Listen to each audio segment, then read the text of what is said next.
The Great Pyramid of Giza, the oldest, the grandest of the 7 wonders of the ancient world.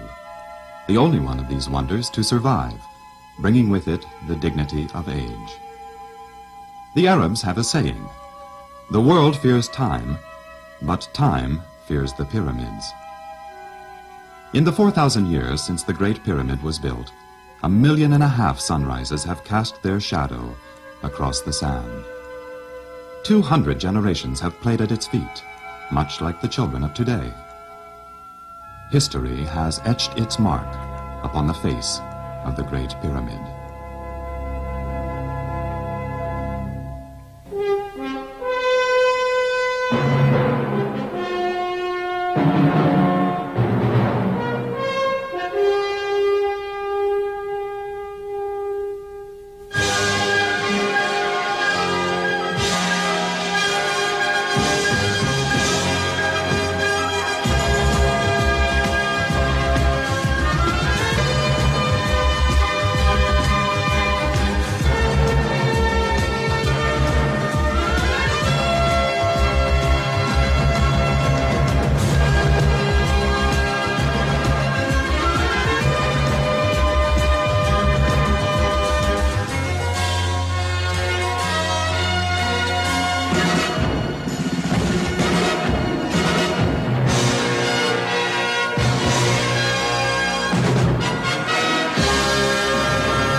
There are 3 major pyramids that stand on the rock outcropping known as the Giza Plateau. From this prominent position, they offer a commanding view of the Nile Delta, that fertile lowland stretching toward the Mediterranean. The last of these monuments to be built, and the smallest, is the tomb of a king named Menkura.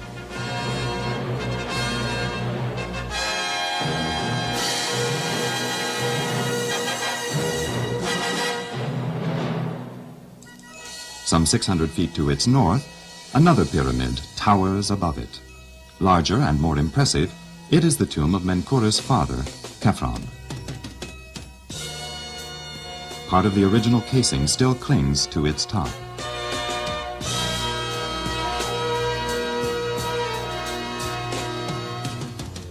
To the east, the Sphinx gazes toward the sunrise. Tradition speaks of hidden passages that might have joined the Sphinx to the second pyramid.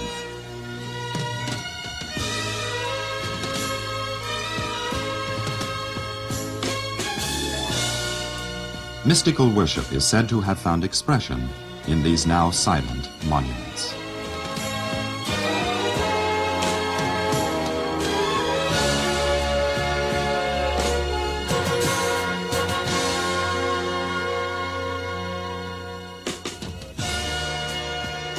To the north stands the oldest and the largest pyramid.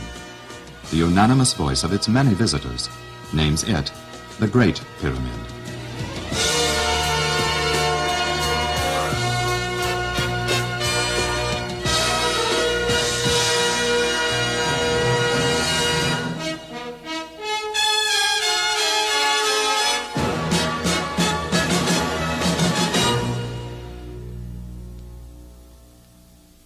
Some say it was, like the ones that followed, a tomb for a presumptuous pharaoh.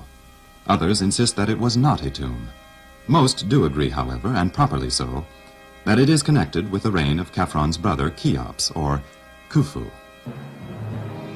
The size of the Great Pyramid is legendary. Enough stone to build a sidewalk clear around the world,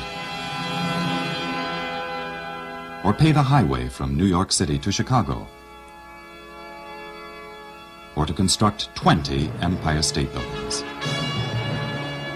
The core of the Great Pyramid contains over 2 million stones averaging 5,000 pounds apiece. Originally, it was overlaid with an additional 120,000 limestone blocks.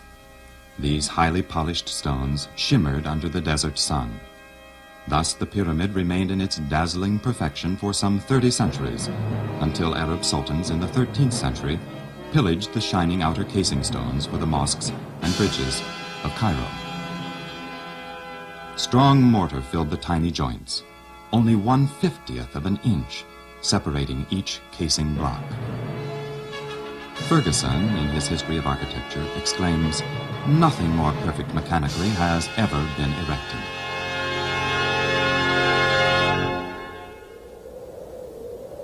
The light of day never penetrates the inner passages of the Great Pyramid to illuminate the unique interior and the wonders of the structure.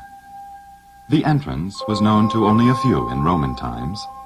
A hinged stone door concealed it so effectively that when its location was forgotten, no one could find it for centuries. The Caliph, Al-Mamun, looked for the entrance in AD 830. He searched the perfectly smooth exterior for any cracks that might reveal a door.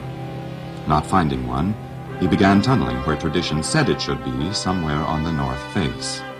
For 3 months, his men labored. Little did they suspect that the real door was only 35 feet above them. As they bored through the stone, they began to doubt. Would they ever reach a passage? Suddenly, the men heard a muffled thud within the building. They tunneled toward the sound. They broke into a steep, dark passage descending below ground. Torches in hand, they ventured down into this eerie passage that had been abandoned for centuries. As they reached its end, the passage leveled out, opening into a large room. A royal burial chamber?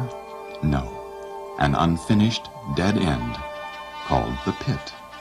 Still confident of vast hidden treasure, they returned up the tortuous passageway, seeking clues along the way. When they arrived near the point of entry, they noticed the large angular stone which earlier they had heard drop. Looking up, they saw revealed for the first time a huge granite plug.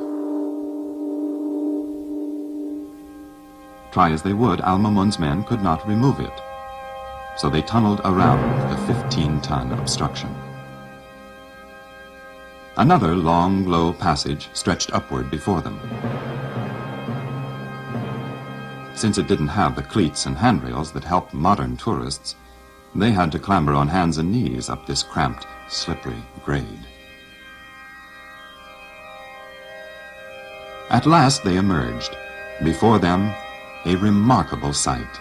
Continuing upward, a lofty hallway some 28 feet high, a grand gallery.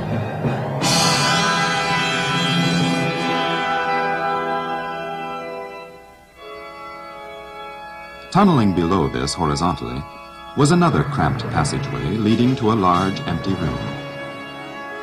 The Queen's Chamber.